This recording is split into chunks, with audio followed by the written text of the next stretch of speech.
This is Juliet. Welcome to my studio and thanks for visiting our channel. Today I'm going to show you some really cute dinosaur beads. These are perfect for Beads of Courage.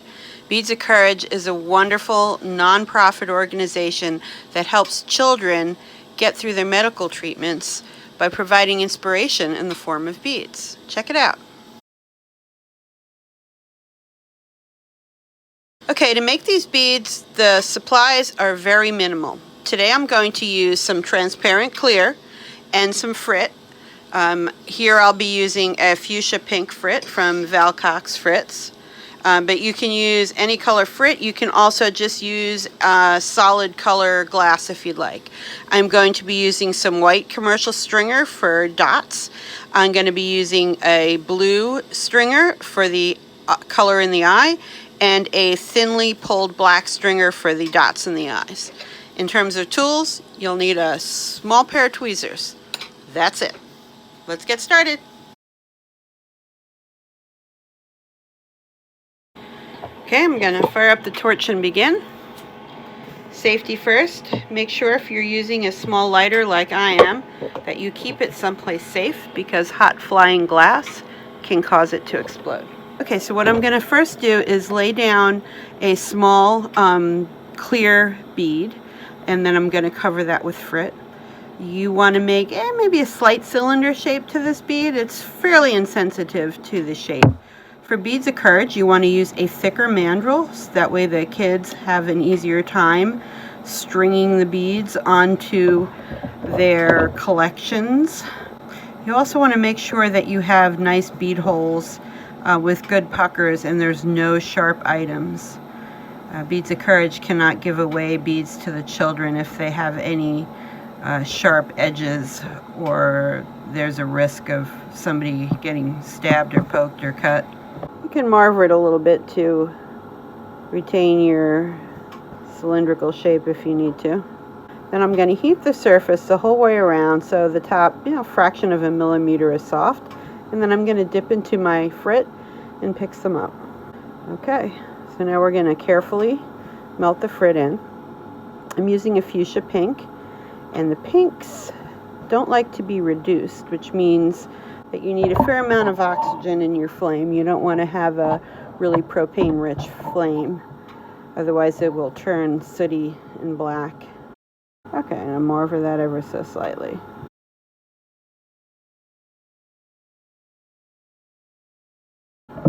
Okay, the next step is we're going to start to build up our head and our tail.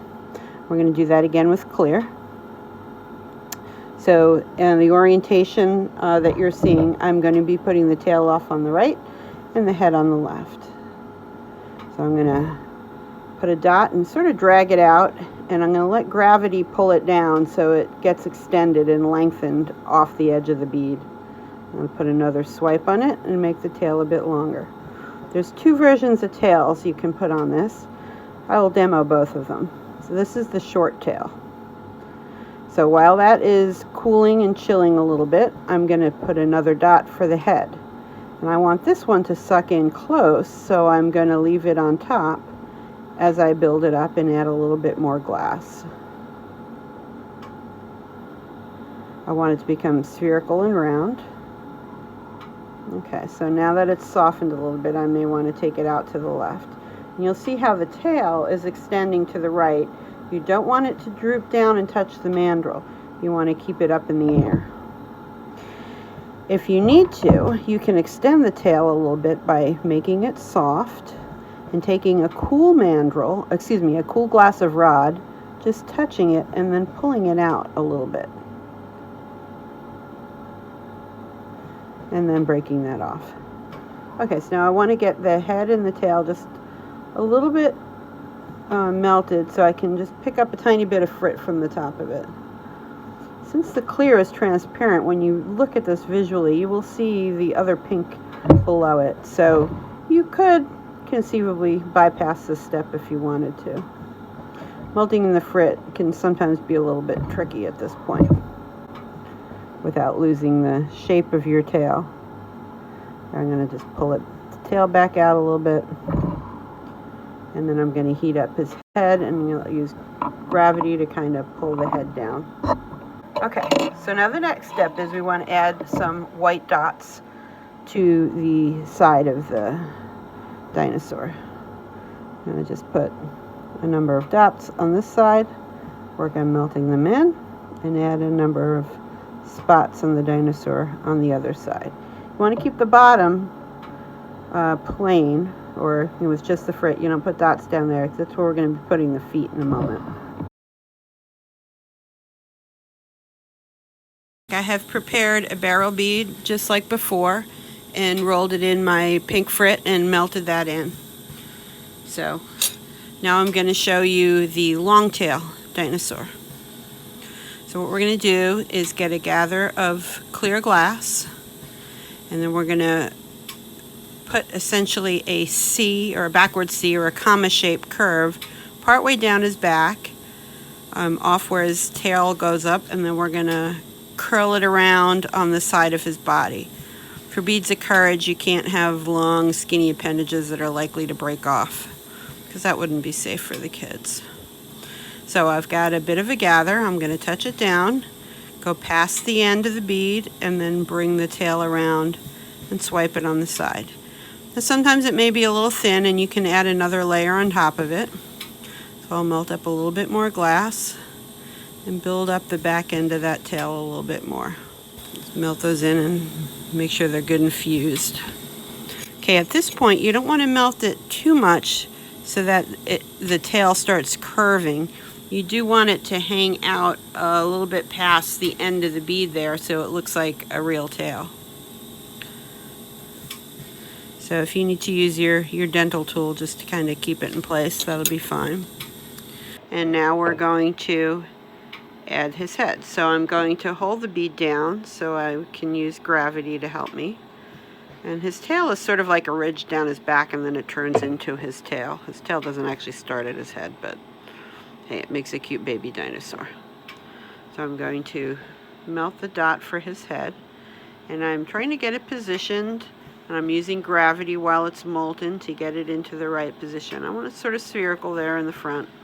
I'm going to pick up a little bit of pink just for his head. I don't have to worry about it on his tail, but I'm going to make it hot, and I'm going to pick up just a tiny bit of pink Frit on his head.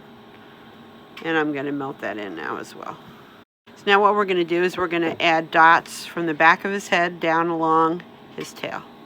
So to do that, I'm going to use my white stringer. Start with one on the back of his head.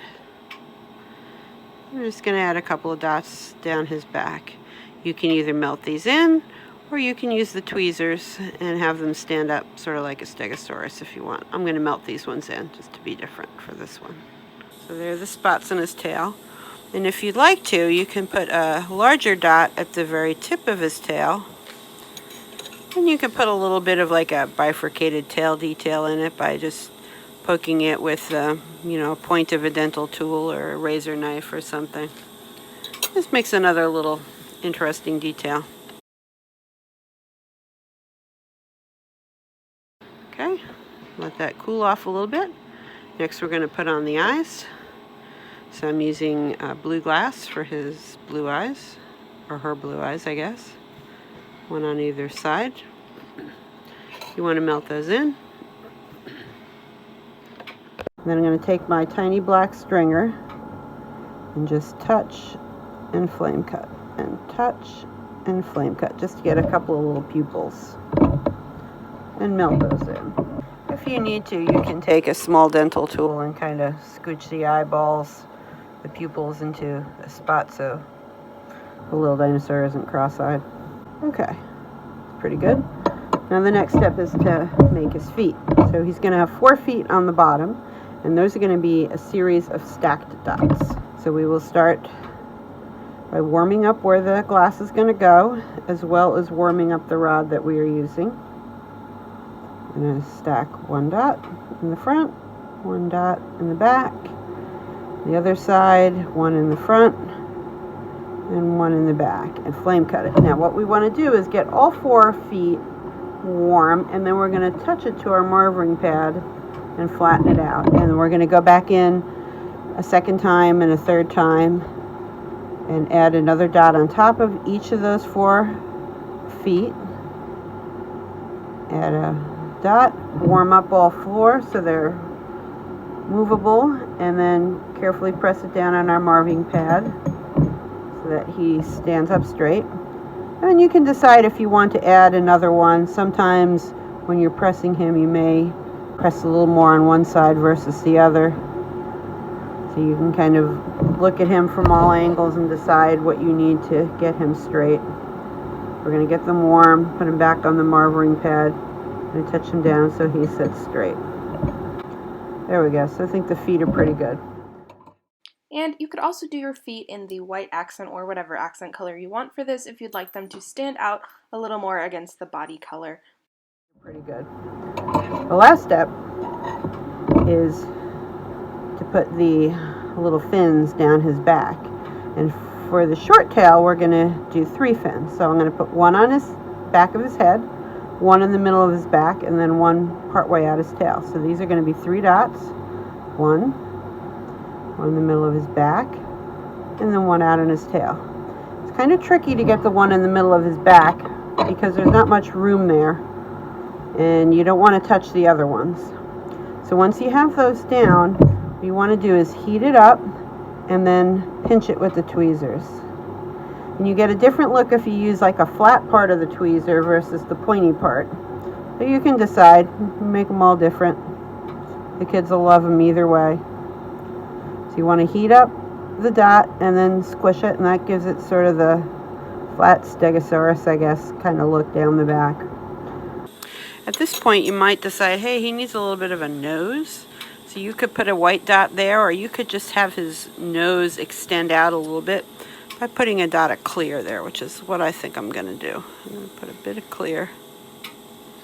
Just looked like he had a little bit of a stubby nose there. There we go. That's much better. All right, there we go. I'll get him into the kiln. Kids are going to love it.